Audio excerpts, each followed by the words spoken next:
Thanks for joining us today. What you're about to hear is a presentation of Hickory Grove Presbyterian Church in Mount Juliet, Tennessee. To know more about the church, visit their website, hickorygrovepca.org.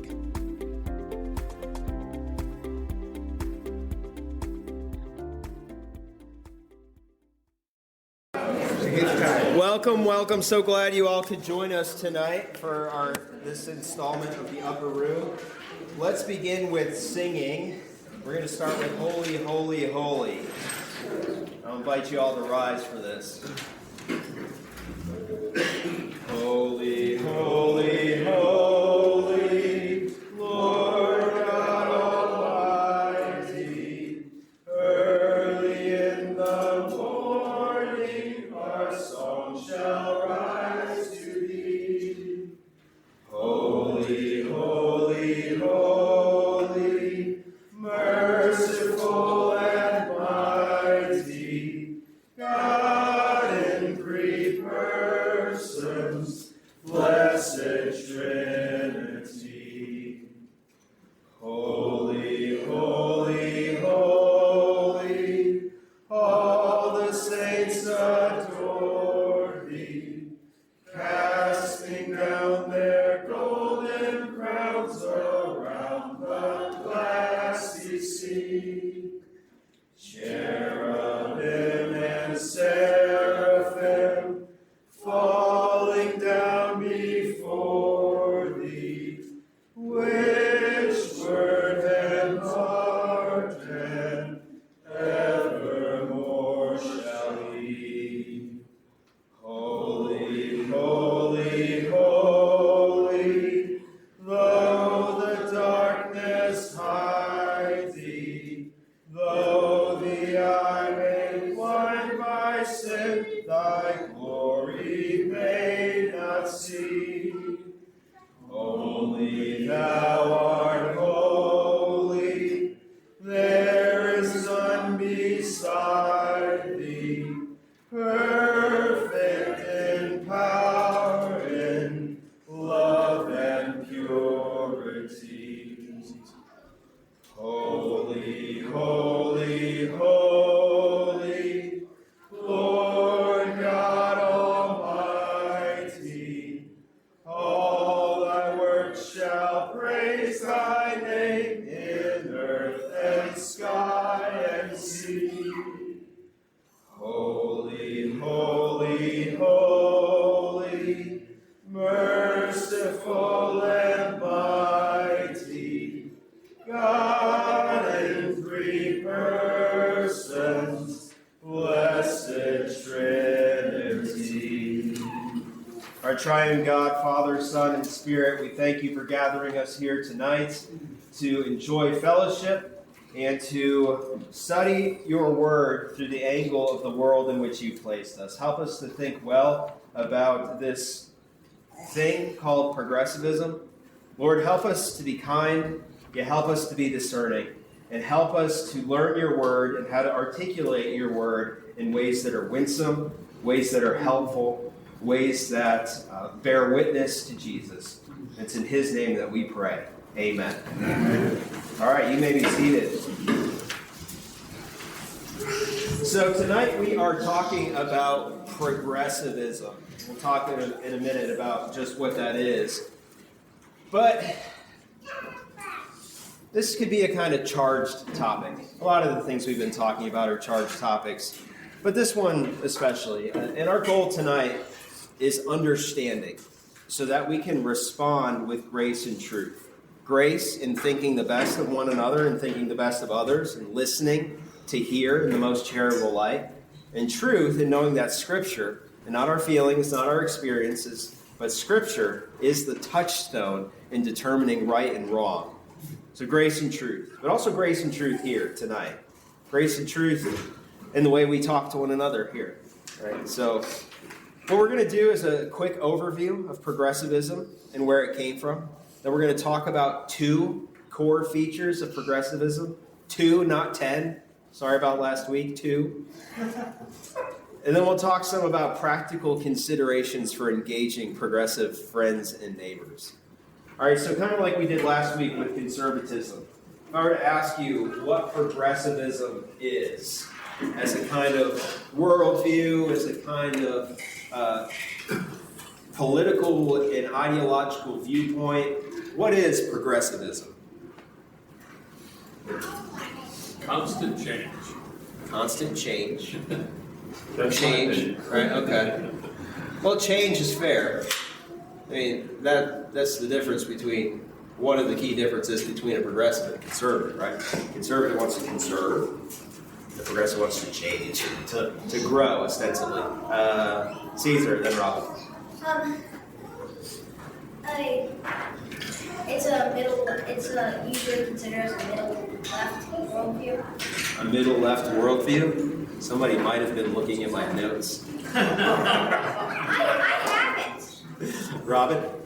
I think it's a shift, A shift? or maybe a push to a new culture or a new definition of moral culture.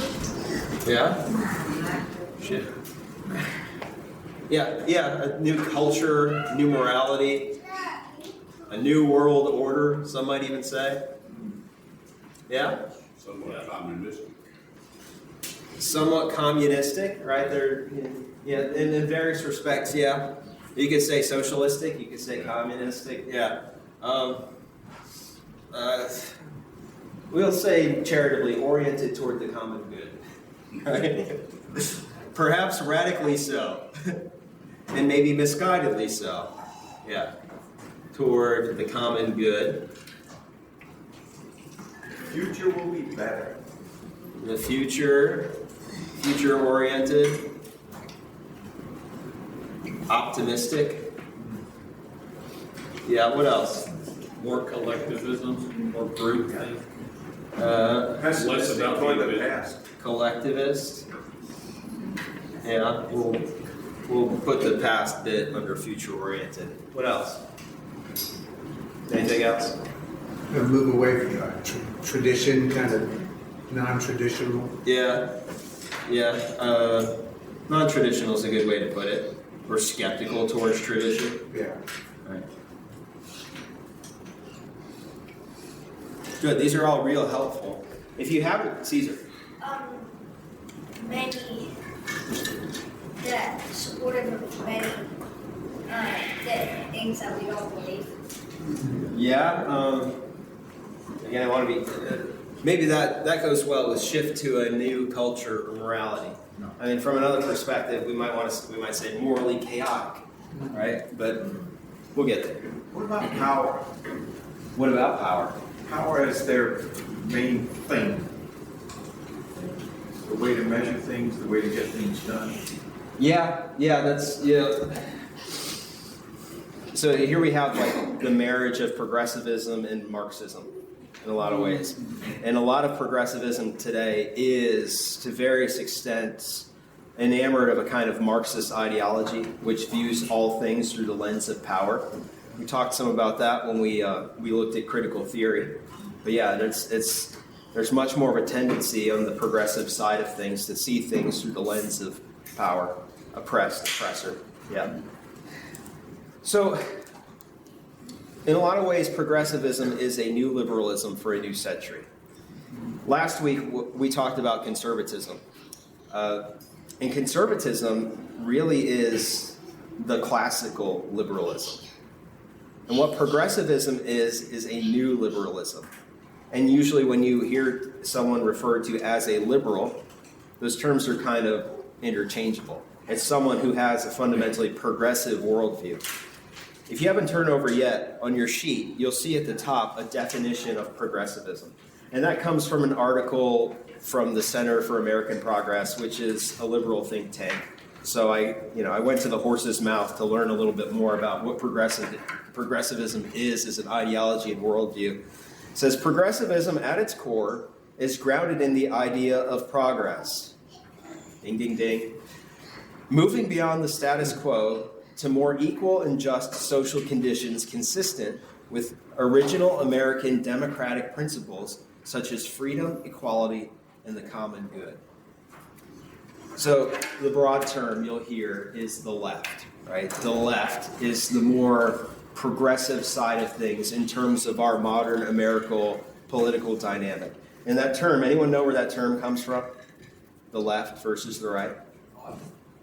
Mm-hmm. No, it doesn't come from the Bible. You're thinking Ecclesiastes where the wise man inclines to the right? No, it doesn't come from that. Al? The French National Assembly. French, yeah. The French Revolution, the National Assembly arising out of the Third Estate, which was the uprising of the commoners, and it was like their own assembly where they're going to set aside the monarchy and craft their own new vision and constitution for a future democratic France. The people who sat on the right are more conservative, traditional, maybe more in favor of keeping the king.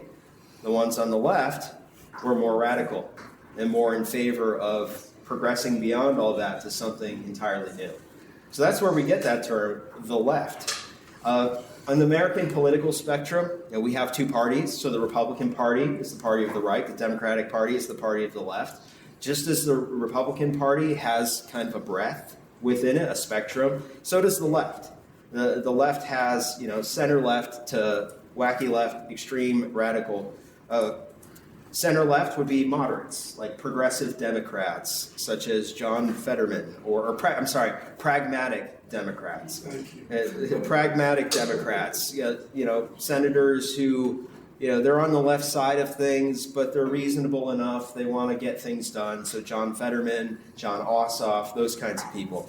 Then you have progressives, so are kind of a tick to the left. That would be, Chuck Schumer, Cory Booker, these kinds of people who have a fundamentally progressive outlook, but they're still kind of connected to institutions. They're not wanting to blow everything up. They're not completely out on capitalism. One more tick to the left, you have socialists like Bernie Sanders, Alexandria Ocasio-Cortez, where, there are different brands of socialists. These would brand themselves as democratic socialists. So take that however you like. And another tick past that there, you start to get very radical thinkers. You start to get communists in all but name only, sometimes in name, like the mayor of New York City, and so on and so forth. So what we're looking at tonight is progressivism. So like the middle of the left, if that makes sense, as a kind of representative of that sort of perspective. Historically, the rise of progressivism, it emerged from between 1890 and 1920, and it emerged as a response to the particular challenges presented by the Industrial Revolution. You have factories, you have dads leaving the home and going to work en masse for really the first time. You have rapidly evolving conditions.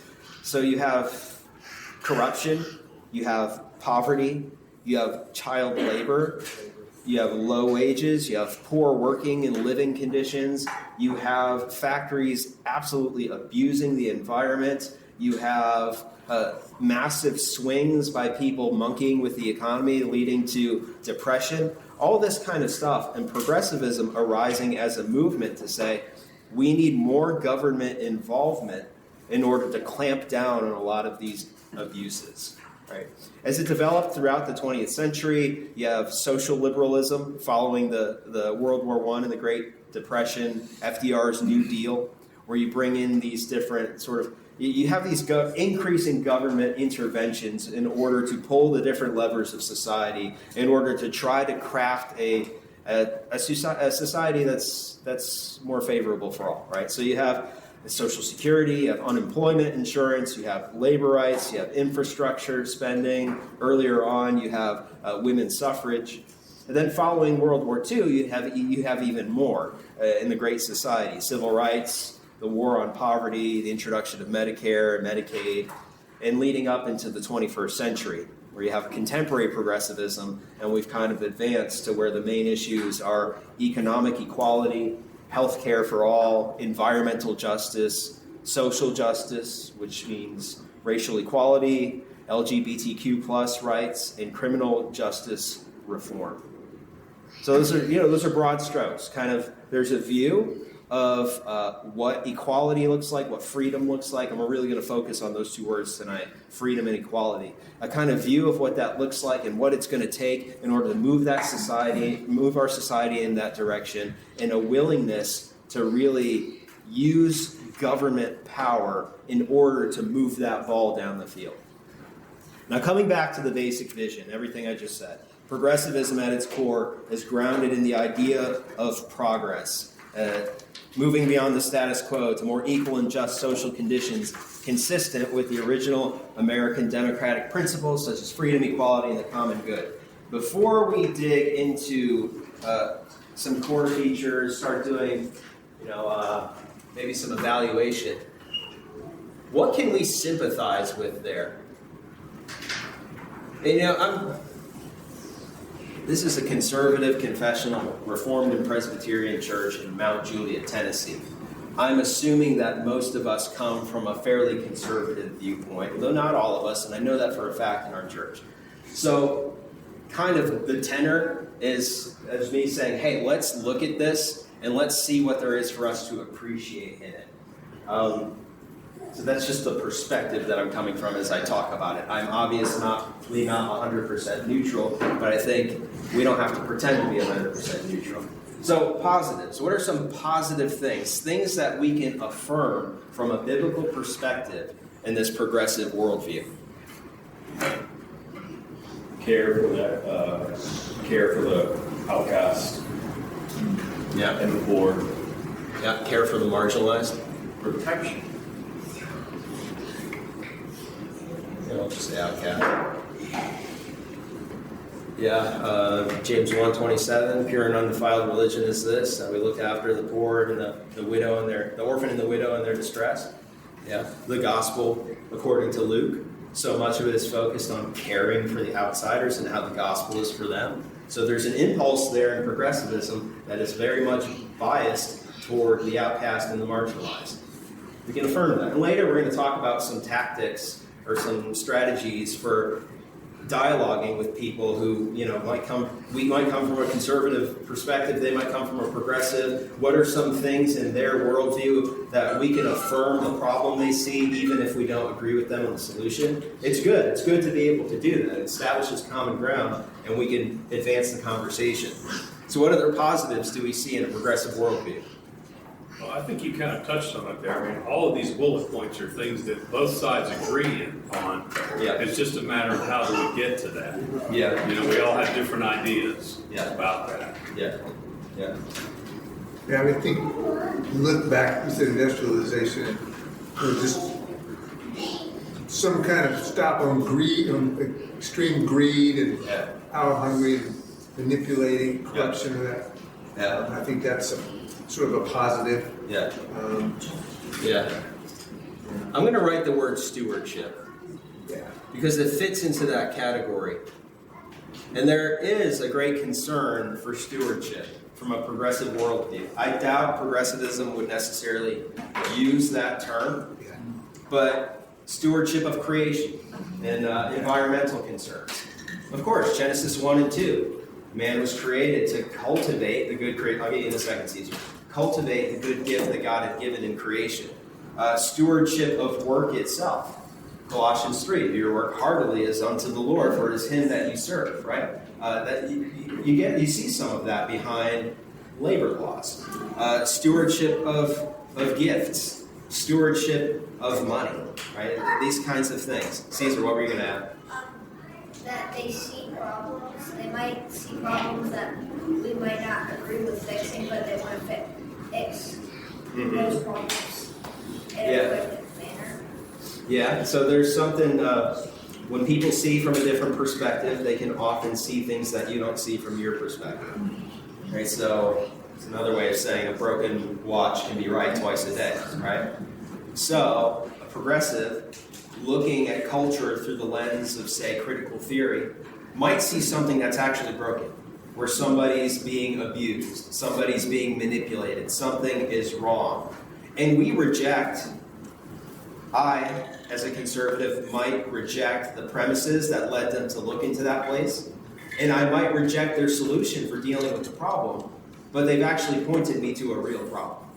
And for that, we can be thankful, right? Even if we're not affirming everything else. It kind of goes along that line of showing compassion Yeah. to those people who have different viewpoints of even who they are, as far as, male or female, and just having compassion towards them and loving them Yeah. for being a human being. Yeah.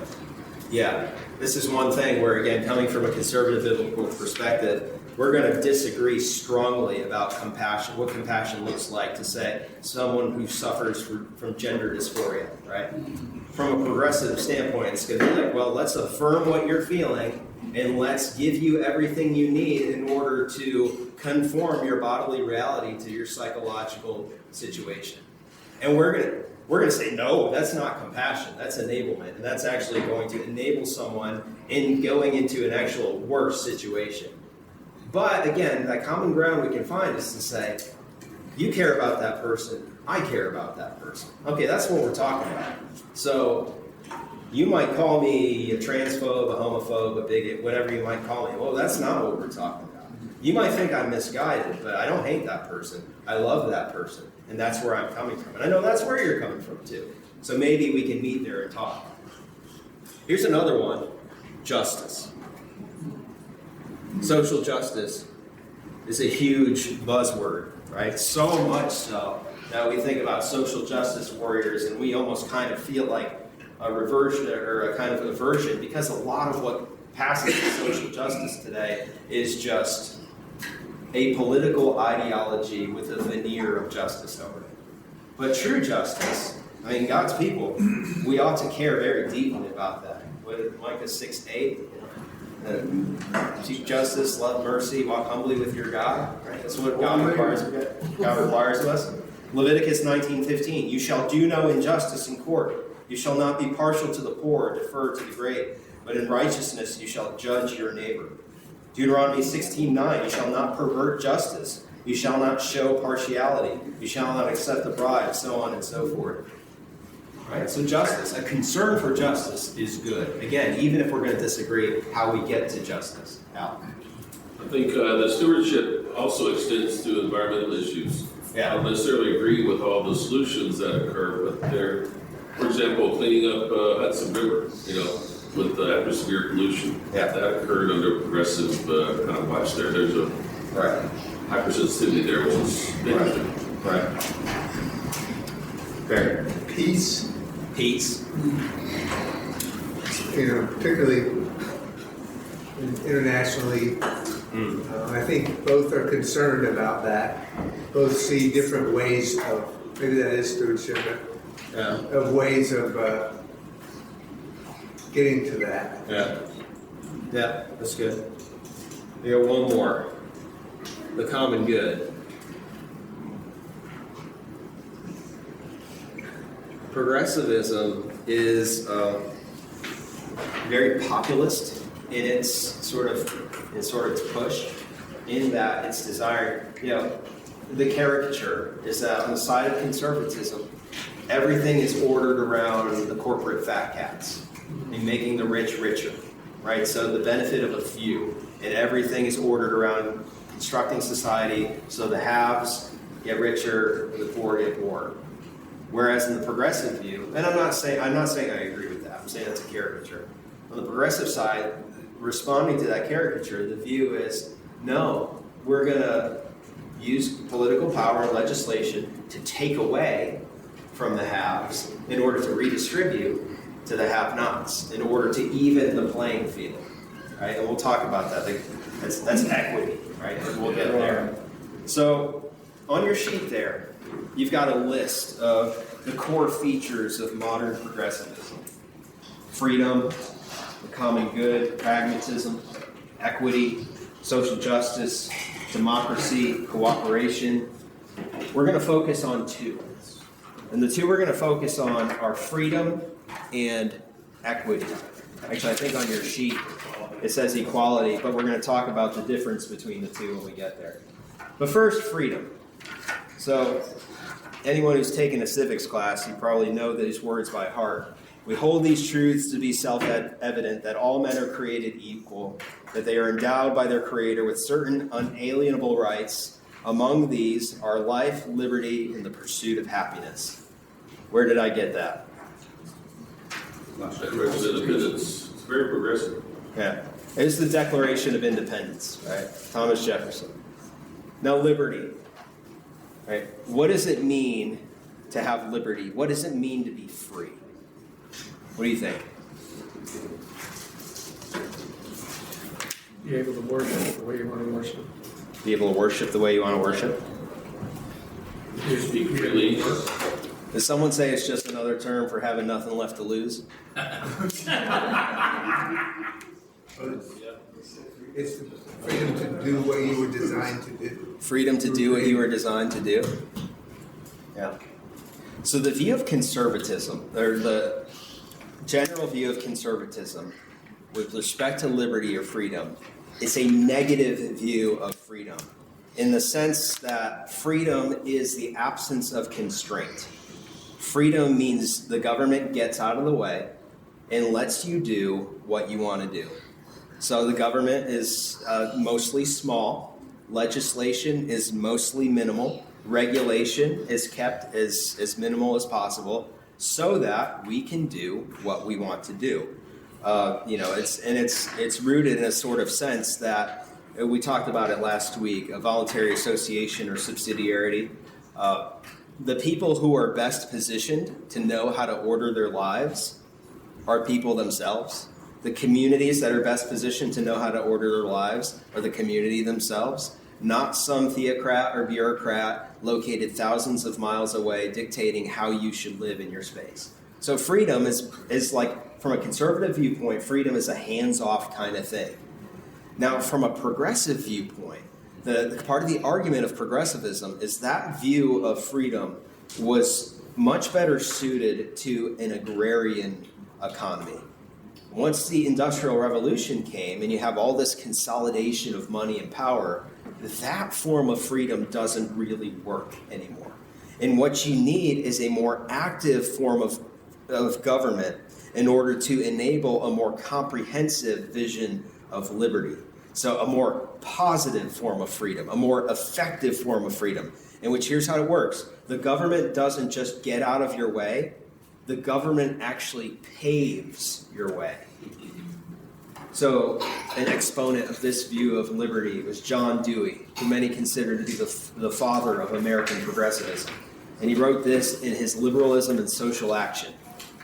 Liberty in the concrete signifies release from the impact of particular oppressive forces, emancipation from something once taken as a normal part of human life but now experienced as bondage.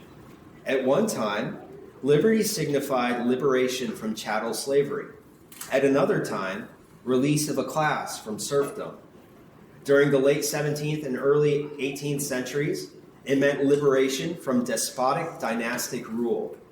A century later, it meant release of industrialists from inherited legal customs that hampered the rise of new forces of production. Today, it signifies liberation from material insecurity and from the coercions and repressions that prevent multitudes from the participation in the vast cultural resources that are at hand. That last line is really the kicker. Because what that's saying is liberty is no longer about taking away everything that would impede you from the pursuit of happiness. Liberty is now giving people enhanced access to resources so that we can fund, so that we can underwrite their pursuit of happiness. So again, the government's job in a progressive view of liberty is not to stay out of your way, but to prepare your way, even to pay your way. Now, can you think of any contemporary examples of that dynamic? What comes to mind? Taxing the rich. Taxing the rich. More than everyone else. Taxing the rich more than everyone else. That's the funding mechanism that enables this, but that's definitely a part of it. What are some ways in which the government kind of is... Freedom is not about just letting you do what you want to do, but actually actively engaging the government to give you what you need to do what you want to do. Al. So funding of several non-governmental organizations, we call them NGOs, funding for Planned Parenthood, for example. Yeah. Or previously funding for sex change surgeries. So the government general welfare system itself is progressive and giving money for non-productive activities. Yeah. So, service members, not so much under this administration, but under the previous administration, service members who wanted to undergo a sex change operation. It wasn't enough for that to be allowed. It was a matter of justice that their military benefits had to actually fit the bill for it. George, I saw your hand up. Yeah, the same, right. Yeah. Our public school system, Ooh. paid for by the government to benefit all. Yeah. What about like open borders where they would allow them to come in and they would give them things like money or a place to stay and Yeah. Yeah, that could. Yeah, that could be related to this. Yeah, that could be an instance of this. This is headed towards equity. Yes, it is, and we're going to talk about that in a minute. Other examples would include universal health care, student debt forgiveness, free college for all. Again, just as illustrations of this different view of freedom. Again, from a progressive viewpoint, freedom is not the government staying out of the way. Freedom is the government preparing the way. Because we need to be free to pursue what will make us happy. And we're not free to pursue what will make us happy if there's something standing in the way. And that something standing in the way could be the fact that we don't have enough money in our bank account.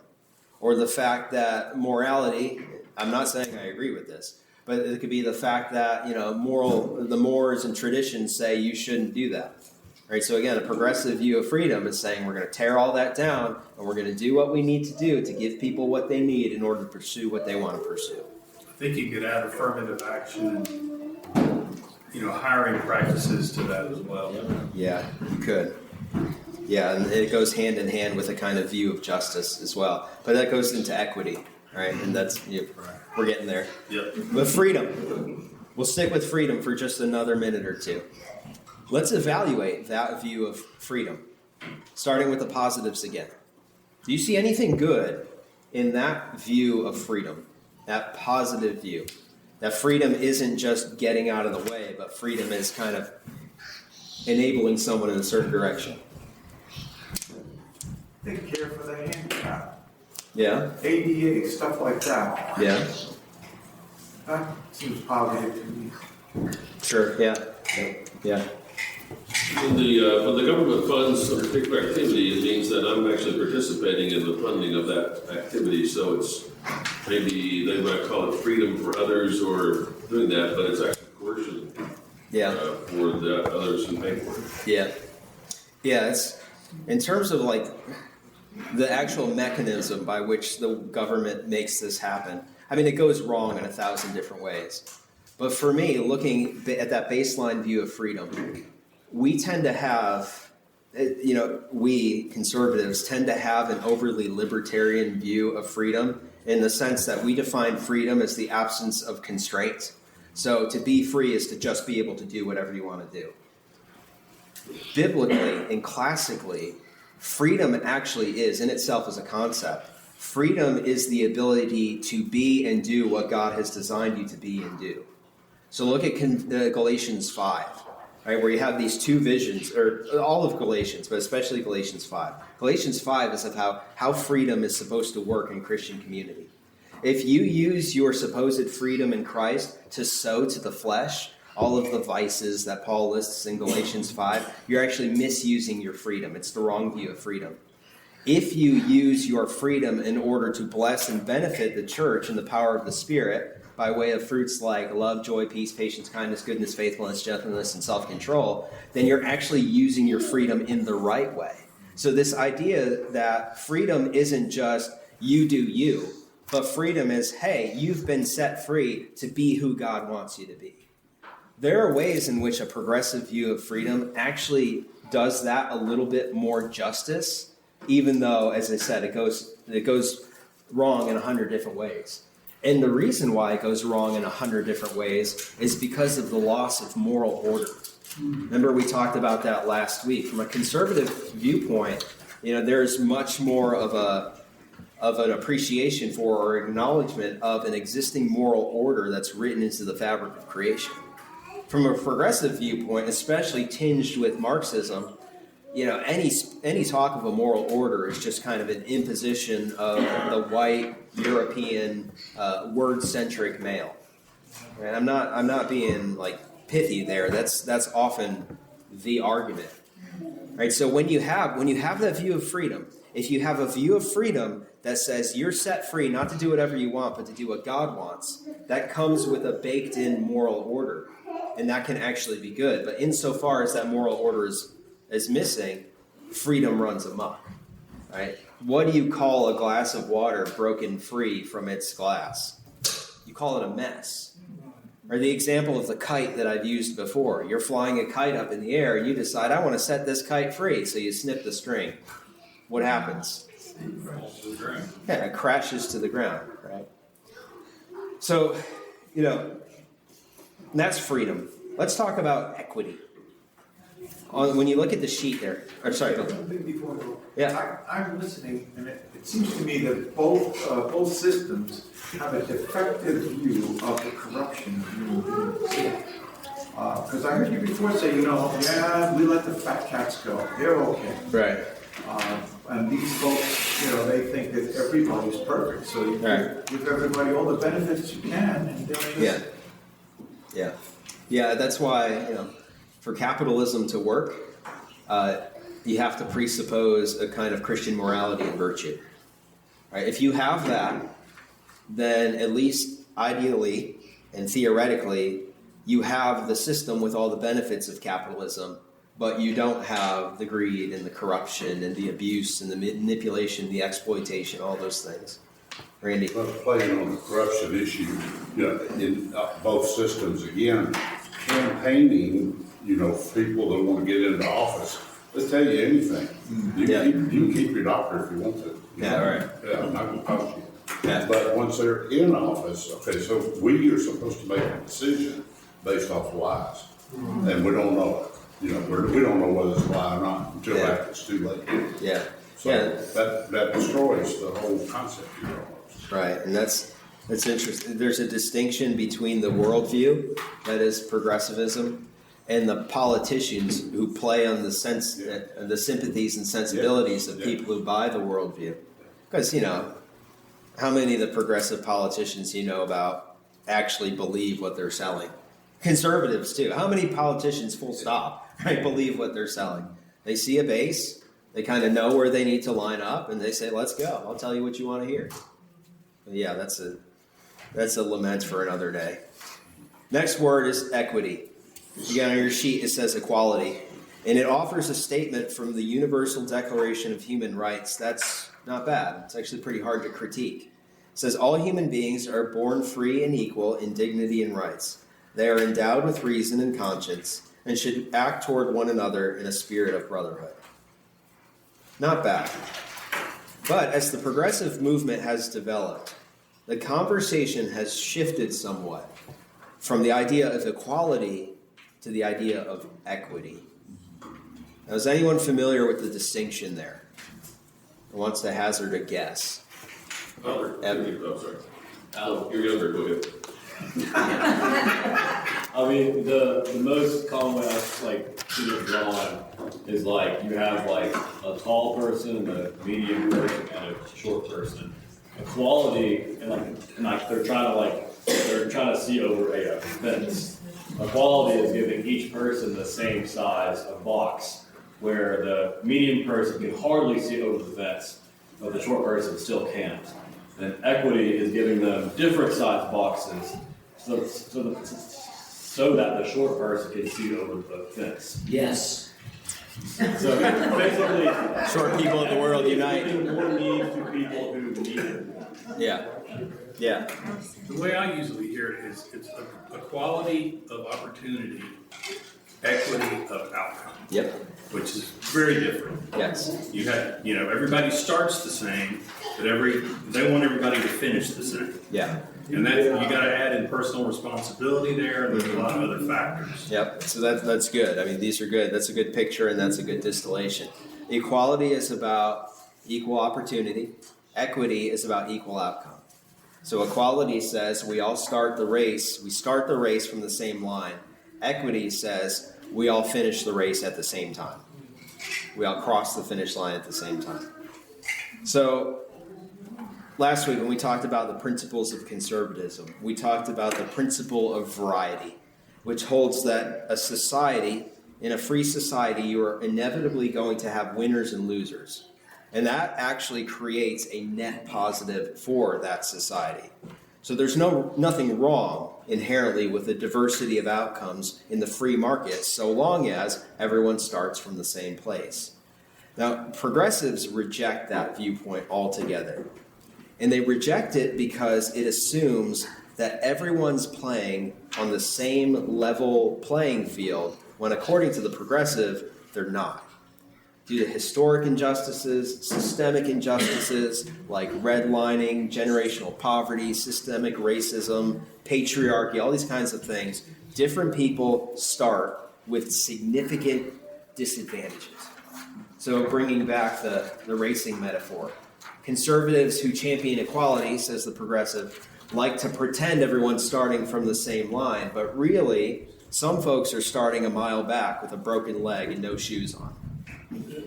And so, in order to have equity, we have to change the rules of the race or change the rules of the game in order to bring things back into stability, into balance. We have to throttle back the front runners and give everyone a chance to catch up and to compete. So, what can you think of any examples, practical examples of that kind of, changing the game in order to level the field? Affirmative action. Affirmative action is a stark example of that. Yeah. One thing I heard about affirmative action is they're thinking that the Supreme Court may be overturning it because it was intended for black people, and there's now a lot of Latinos and people, there's other minorities, and they're not getting the opportunity that the black folks were getting because of affirmative action. So they may get rid of it for that reason, to actually make it more even. Yeah, there was something having to do with that, and admissions at Harvard. Like a lot of Asian people were being overlooked, and they could be overlooked because affirmative action didn't really protect them. Yeah. Any other examples we can think of? Scholarships, yeah, in some respects. You do have a lot of institutions that are favoring historically marginalized individuals. I mean, when I was applying to PhD programs, I applied to one conservative evangelical school and then 10 progressive top-tier schools, like Yale, Harvard, Duke, these kinds of places. And I got on the phone with someone from Yale, and he was basically like, yeah, good luck. Right? You're just not. They're not a committee of like 30 people from the religious studies department. They're gonna read your stuff. They're coming from very progressive, kind of liberal perspectives, theologically and politically. They're gonna see you're a white conservative male, and let's just be realistic. This isn't gonna happen for you. In academia, right? If I got a PhD to serve in the church, right? I had no delusions of getting a job in academia, but it's hard out there for everyone in academia, especially for white men. And I'm not on a soapbox here. This isn't me airing my grievances at all. It's just kind of the nature of the game right now. There's this idea that the white man has had a lot of advantages for a long time, and that has necessarily disadvantaged women, minorities, the whole cornucopia of intersectional. We talked about this when we talked about critical theory. This whole sort of variety of people with minority different perspectives and stories and so on and so forth. And so now is the time to hold back the historically powerful oppressor and to platform the oppressed. That's what's in the water now. That is what it is. But that is an example of equity in our culture, right? Or at least the pursuit of equity. Evan. So I was reminded by it, so I did just Google it, so I'm not smart. But when we lived in Charlotte, we had to vote on a, what are they called? One of the tiny things that are at the end of ballots. Referendum? Yes, and it was to take taxpayer dollars of a richer neighborhood and fund public transportation in a park in a poor neighborhood. Yeah. I'm like, wow, that's literally equity. You're giving this one area a whole lot more like money because they are starting on a lower level. Yeah. Yeah. Interesting. Yeah. Yeah, it's one thing for a community to voluntarily say, hey, we've got enough, we're going to give to fund this thing. It's a whole other thing when the government, backed with the power of violence and the ability to incarcerate you or take your life if you don't agree, says, you guys are going to pitch in for this park. Should they willingly pitch in for the park? Yeah, maybe. But should they be coerced with? That's another animal. Well, what did Jesus say about inequality in the world when he was here? I know he talked about the poor. You're always going to have the poor. Yeah. So, wasn't he recognizing that there's always going to be this tier of what on earth? And we talked about that some when we talked about variety. But so let's evaluate this biblically. Start with the positives, right? What's positive here about equity? Can you think of anything biblically that might lean in this direction? Heaven is equity, right? To some degree, I guess some have more crowns. Yeah. Some have more rewards than others. Yeah. Well, we're all there. Right. Yeah. Equity aims to give everyone equal opportunities. Yeah, not just equal opportunities, but equal outcomes, and that's where it gets problematic, right? Right. So think about Old Testament gleaning laws. The poor were given a right that others weren't to glean off the edges of the field. That was more equity than equality. Or think about distribution in the early church.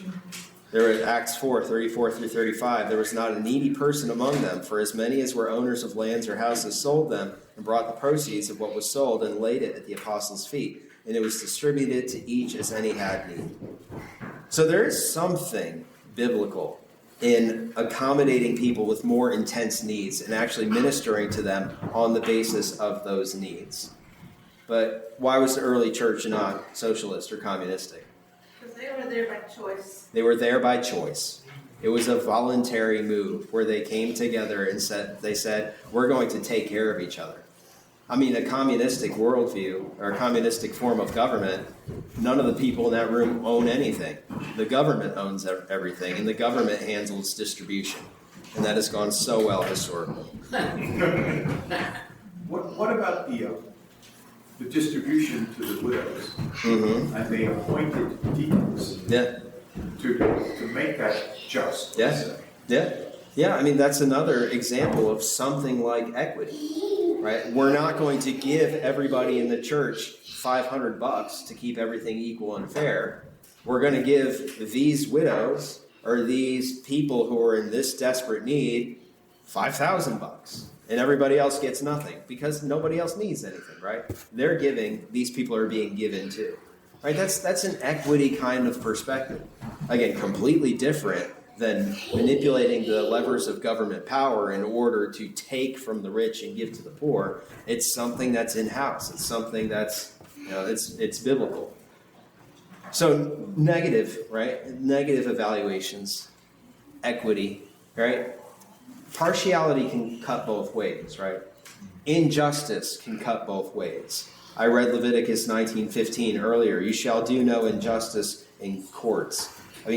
Equity penalizes some groups, or at least it can penalize some groups in order to privilege other groups, irrespective of individual desert, right? So let's say I graduate from Trinity and I'm looking for an academic job, and I am just like the hottest hotshot in all of the game. I've written the best dissertation, I'm smarter than everybody, and I'm eminently qualified for any theological faculty position anywhere. Like, I'm that good, I'm the best, right?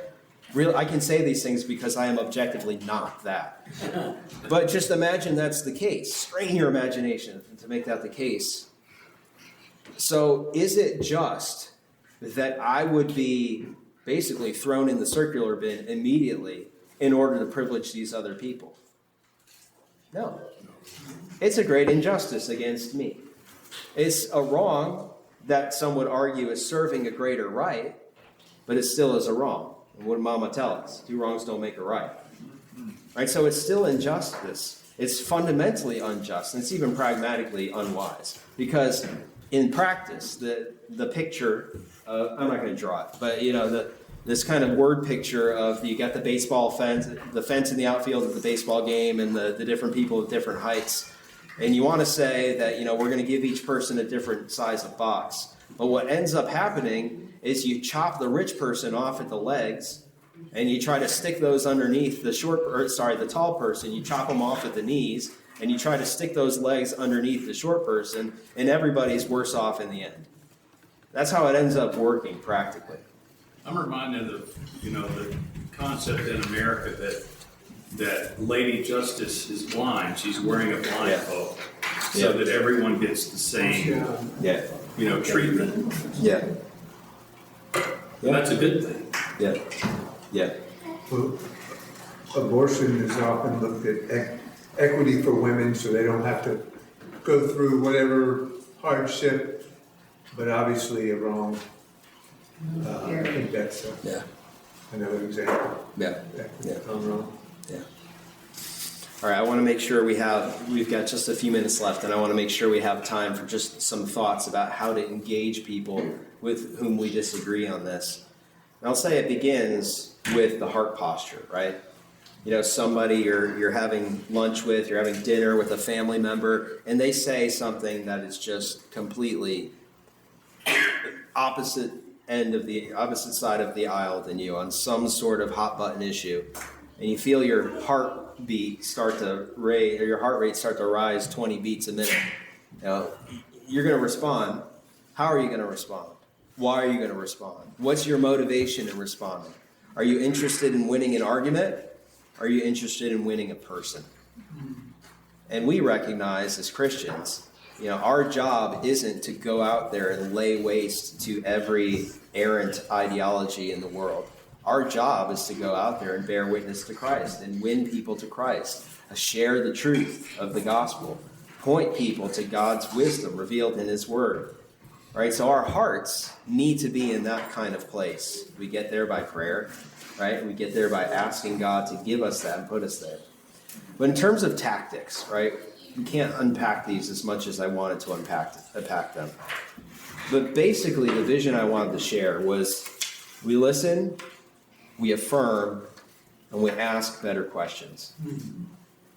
So listening. Behind every progressive prescription, there's a description of the world and something that's wrong in it. Right? So your progressive friend says something about racial reconciliation. All right, what's underneath that?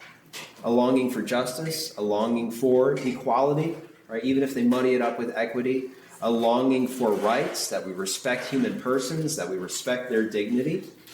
Somebody says something about gay rights. Okay, what's beneath that? Again, a desire for inclusion, a desire for belonging, a desire for treating people fairly. Environmentalism, right? You have a friend who's way into the Green New Deal. And, before you start unpacking the details and getting into it, well, what do they care about? They care about stewardship.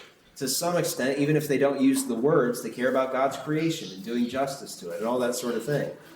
And so listening means kind of taking the time to get in there and understand why people are, where they're coming from. What's the problem they're trying to solve? And you just might find that you have a point of contact in terms of that problem. It's a problem with justice, a problem with inclusion, a problem with belonging, a problem with stewardship. And that enables you to go to the second tactic, which is to affirm. Right? Let's say your progressive friend says something to the effect of, You know, the church has really been complicit in a whole lot of discrimination in American history. How do you respond? How do you respond to something like that? You're going to hear that more from a progressive than a conservative. Yeah.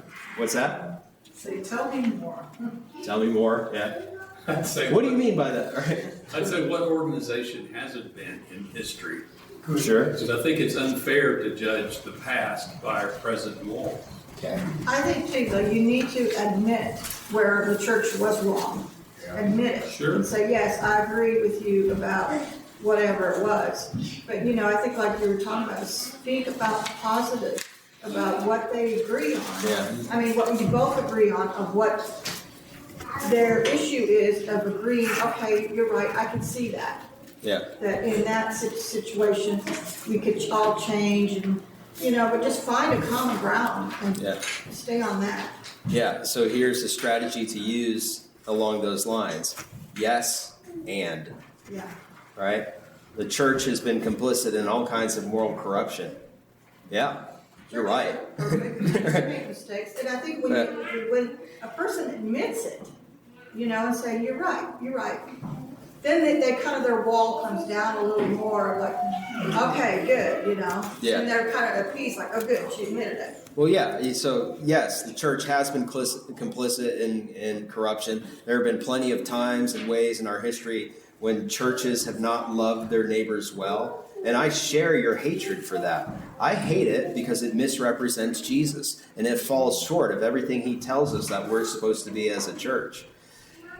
Well, you know, and that's the case in the church. That's the case in all kinds of human institutions that fall short of their principles. Well, why is that the case? Well, the problem in the church is the same problem as every other institution: sin. So you can try to legislate out all the sin if you like, but you just end up Pharisees, full of sin and self-righteousness. So you see the yes and move there, right? Like, I've agreed with you in the true thing that you've said, or you don't set yourself back in an argument by denying truths, right? If you concede a truth to the other side, it actually helps you in the argument. It brings you together a little bit. It actually establishes the authority of your side somewhat. And so you can say, yeah, you're right about that, and let me lead you more deeply or deeper into Christian principles and biblical truth that show why we actually share that same concern, and then we can continue moving on to why I have the more coherent version of why we should actually care about that. So third tactic here is just to ask better questions, right? Force people to define terms, right? What do you mean by justice? Ask people how they got where they are. It's like, oh, that's an interesting idea. That's an interesting conclusion. Can you help me? How did you get there? Like, how did you arrive at that? Have you always believed that? Were there people you talked to? Were there books you read? How did you get there? And in asking questions like that and probing, you actually start to unravel some. Because sometimes you'll hear things like, I don't know, that just seems right to me, right? And it gives you openings, it gives you opportunities to kind of, you know, by way of a question, you go, oh, well, have you considered alternate experiences? Have you considered other viewpoints? Like, why do you think someone might disagree with you on that? Right? You can ask these kind of questions that help lead in the direction where you're not just some angry conservative being the hateful bigot that the internet says you are and shouting someone down, but you're actually someone thoughtful. You're someone who cares about the person, who wants to understand them and their perspective, and are willing to go on this journey with them towards truth and toward the rectification of that problem that you both agree the world has. Right? These are better ways to engage with someone rather than slinging mud back and forth or sharing your, the latest talking points you picked up from whatever podcast you listened to on the drive to church that day or whatever. I think too, like we need to ask God, like you said, pray. Yeah. Ask God to show you their heart. Yeah. And why they are so, dogmatic about something. It's because they feel there was a wrong and they're standing up for what's right. Yeah. In their eyes, that's wrong. And right. So it softens your attitude toward them of like, oh, they're that way. No, right. There's no reason why they're that way. Right. That's right. One of the things that I do when I'm talking to somebody, especially about politics, and I know that they're not a believer, is I remind myself that this is their heaven. Yeah. It doesn't get any better than this Yeah. for them. Yeah. And I try to keep that in mind. Yeah. Yeah, that's really good. That's a really good thing to keep in mind. So last question I'll ask. Bill, go ahead. So, I wonder if our strategy in these interactions should be to form relationships. So we want to speak to people in a respectful way, we want to engage them. Yeah. Because what we want to do is form relationships, not win arguments. Yeah. Yeah. You want to be nice to one another. Right. Right. And that takes a kind of wisdom, right? Because if you're talking to someone on an airplane, I mean, we live in a different world now. You can build a relationship with someone on a plane. But if you're having an encounter where it's like, it's going to end and you're probably never going to talk to each other again, you might want to lean in and have the argument and try to plant the seed, or what Greg Kokel says, put a stone in their shoe, right? So that they take that with them, and whoever God puts them in their path down the road can pick up the baton from you, right? You might want to do that. But a lot of times you really are talking to someone you know, right? Someone that you can be building a relationship with. And that's where the questions come in handy again. Because if you're asking good questions, you're not necessarily going in for the kill, but you're actually inviting someone to relationship. And you can keep having the dialogue. All right, so final question. What before we sing and then we eat, what's the greatest obstacle to having better conversation with friends on the other side of the political or worldview aisle? What's the greatest obstacle you face? What? Well, you got pride, you got trust, I think I heard. Different worldviews. Differences. Al, what did you say? Yeah, to me, the main obstacle is worldview, but the basis for your worldview. Our basis is the Bible for our worldview. If you don't have that same basis, it becomes difficult. Yeah. You got to get to a common basis to have an agreement at some point. Yeah. A perceived lack of common ground. Yeah. I was going to say, you have a misconception of what they believe. You presume something that, if they believe that, then that means they believe this other stuff, which in reality, a lot of them only believe maybe this much of that. And you have more in common than what you thought. Yeah, there have been lots of times when I've had an argument with someone who wasn't arguing with me. They were arguing with the version of me that they put together based on what they've read on the internet and seen on TV. Well, you're this, therefore you believe this. You're only saying that because this is who you are, blah, blah, blah, blah, blah. You're like, I didn't say that. I didn't affirm that. That's not where I'm coming from. I don't agree with that. How about you and me talk, right? Yes. Good. Well, thank you all for coming tonight, and thank you all for engaging this conversation so well. Let's go ahead and sing. Hey, girl. Let's go ahead and sing, and then I'll pray, and then we'll eat.